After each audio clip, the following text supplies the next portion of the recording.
Hello and welcome to AFL Riverina TV. I'm your host Simon Anderson. The focus this week is netball. Joining me we have two A-grade players. We have Narandra's Caren Hugo and Shea Byrne from Mangoplah. Thanks for joining us. No worries. Guys, we're pretty much halfway through the RFNL competition, almost played all of the teams. This weekend we had the grand final rematch. Caren, tell us how it sort of panned out and who impressed you most? It was a really strong game, really tough game. A really physical game. I think it's probably the most physical it's been for a while. It was really close, like it felt really close, and it was just a really hard battle. Was the result a bit of a consolation for last year's decider? No. We don't get a medal for a round game. No.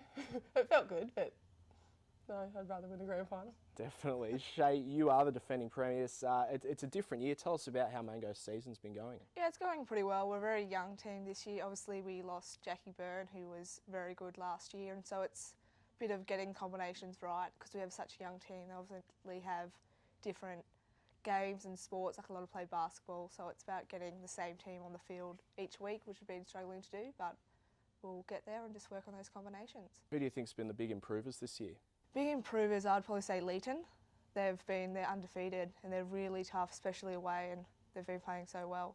Is that something you'd agree with? They surprised you a little bit? Yeah, definitely. They've definitely come out all guns blazing. They really shocked us in the first round. They're really strong and they've kept it up. They've been really consistent. A bit of a rainy weekend for netball, but up at Narandra you were kept dry up there. The facility's quite great up there. What are they like across the competition? Yeah, we're really blessed with a really good home court. It does. I think it probably puts us at a disadvantage when we travel.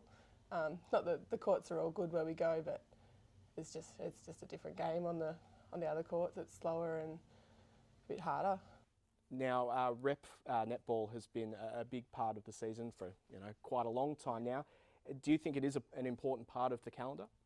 Yeah, I did it this year and I really enjoyed it. I think it's really good to play with other players from different clubs, and if we can get a big improvement next year with more players putting their hands up and stuff like that, I think it could be a really good event. Caren, tell us about the standard of the competition over the past couple of years. Do you think it's been changing a little bit?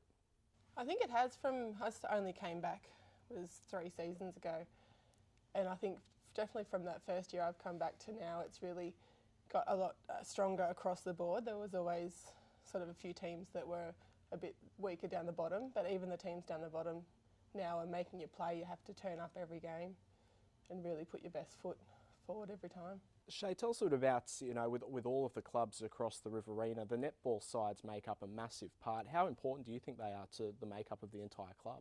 Oh, very important. A lot of the times you find netballers do a lot of the fundraising and they're really good for club morale and everything like that, so I think it's great. I've played in the Wagga comp and also the RFL. I really enjoy playing with the footballers as well for the social side.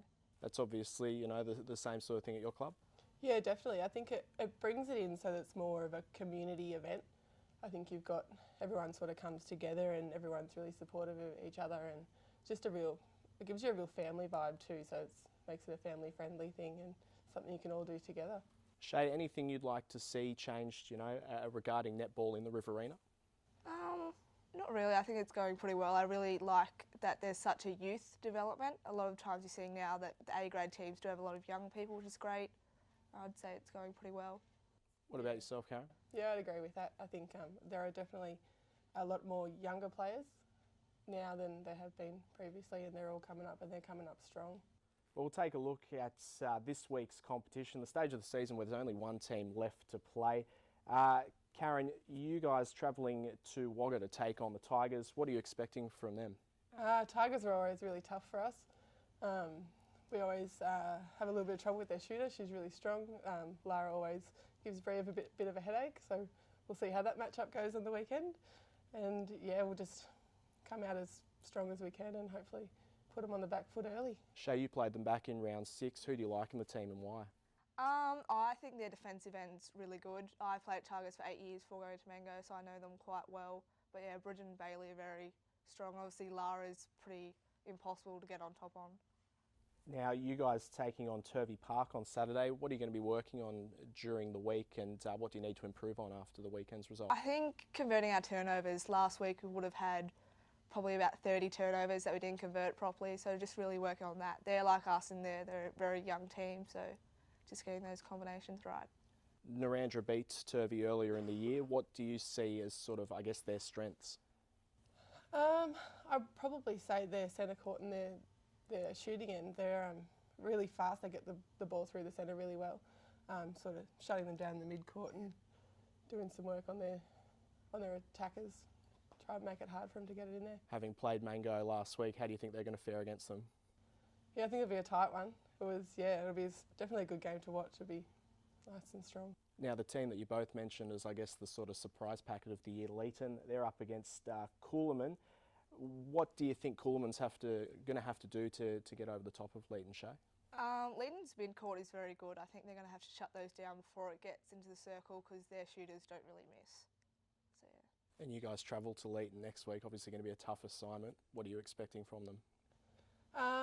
More of the same. They've been really consistent, so hopefully just rattle them a bit and take them out of their comfort zone and make them play a different style than they've been able to play for the whole year.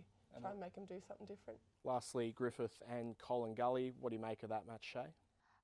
I think that'll be a tight one. Griffith is always a surprise package because obviously it's so far away when they travel, you never really know, but I think Colin Gully might just get them. A tip for that one? Yeah, I'd go with Colin Gully too. It's at Colin Gully, so yeah, getting the Griffith girls to play hard is going to be... Excellent. Well, thank you both for joining us. Good luck this weekend. Good luck for the rest of the season. Thank you.